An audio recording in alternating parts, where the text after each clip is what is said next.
असताना पुन्हा काही नेते जर महाशक्तीच्या कार्यकर्त्यांना धमकावत असतील तेही आश्चर्य वाटावंच आहे. खरं तर तसं घडतंय आहे ना, तसं घडवण्याचा प्रयत्न त्यांनी केलाय. जुन्या सवयी असतात.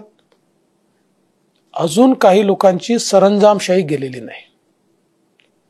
अजूनही काही लोकांना असं वाटतं की लोक आमच्या अधिपत्याखाली आहेत आणि दुर्दैवाने जुन्या काळामध्ये त्यांनी काही पापं केली असतील तर ती त्यांना लपवता आली, दाबून टाकता आली.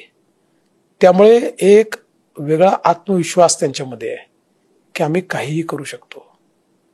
त्या आत्मविश्वासातून ते जर आमच्या कार्यकर्त्यांना त्रास देणार असतील आणि ही सरंजामशाही अशा प्रकारे जर आमच्या कार्यकर्त्यांवर त्या ठिकाणी दडपशाहीमध्ये परिवर्तित होत असेल तर मी काही सोडणार नाही.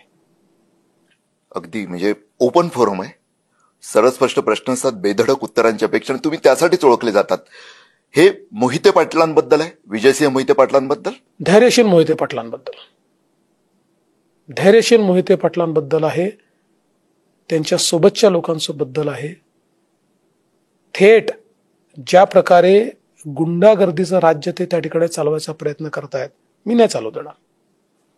आणि विश्वासघाताचा मुद्दा आला की स्वाभाविकरित्या फक्त ते अकलूजपुरतं मर्यादित होतं की आणखी एका व्यापक संदर्भात जे काही घडलेलं आहे भूतकाळात त्याबद्दल सत्यानाशाचा उल्लेख होता? मी सगळ्या विश्वासघातकांबद्दल बोललोय.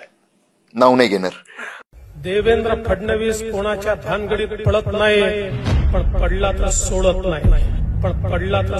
नाही. एवढं लक्षात ठेवा, ज्याच्या अलमारीमध्ये सांगाडे पडल्यात त्यांनी सावकारीचा आव आणण्याचं कारण नाही आहे. सांगाडे बाहेर निघतील, जरूर निकलेंगे, बाहर निकाल कर रहे.